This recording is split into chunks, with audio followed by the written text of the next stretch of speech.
Ако периодот е прекраток за да се цени работата на Филипче во СДСМ, тогаш е прекраток и да се цени работата на владата.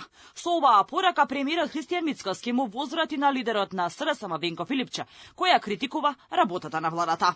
Мицкоски испрати директна критика до Филипче, оценувајќи ги неговите изјави како контрадикторни и неубедливи. Истакна дека истиот тој период за кој Филипче тврди дека е прекраток за да се оценува неговото раководење со СДСМ, тој го користи како основа за силни критики кон владата. Тој оценува владата за својата работа за година и половина, не цели, во декември ќе биде откако е избрана.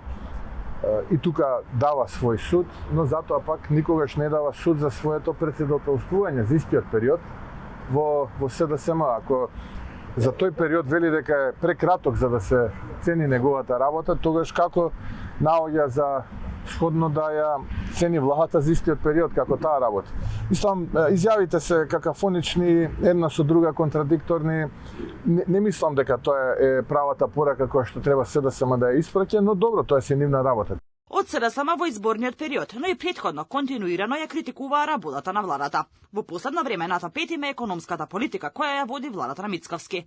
Лидерот на СДСМ Венко Филипче алармираше за како што ја нарече фрапантната буџетска дупка во висина од 1,4 милијарди евра до крајот на 2025 година. Бројките ги представи како аргумент дека економските политики не функционираат. Само 75 дена пред крајот на оваа 2025 година, буџетската рамка, која е дефинирана од приходите и расходите во буџетот, прикажува на вистина загрижувачка слика. Имено, до денес приходите се реализирани со 70,78%, односно 256,5 милијарди денари.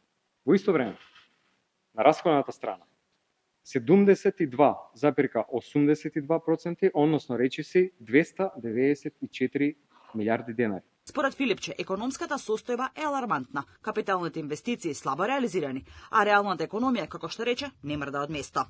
Од друга страна, меѓународните финансиски институции проектираат солидни стапки на економски раст. Откако Светската банка излезе со проекција за зголемување на БДП од 3,1%, Меѓународниот монетарен фонд во последниот извештај наведува дека македонската економија годинава ќе порасне за 3,4%, а следната за 3,2%. Фондот смета дека годината ќе заврши со инфлација од 3,9%, додека следната година таа треба да се спушти на ниво до 3%.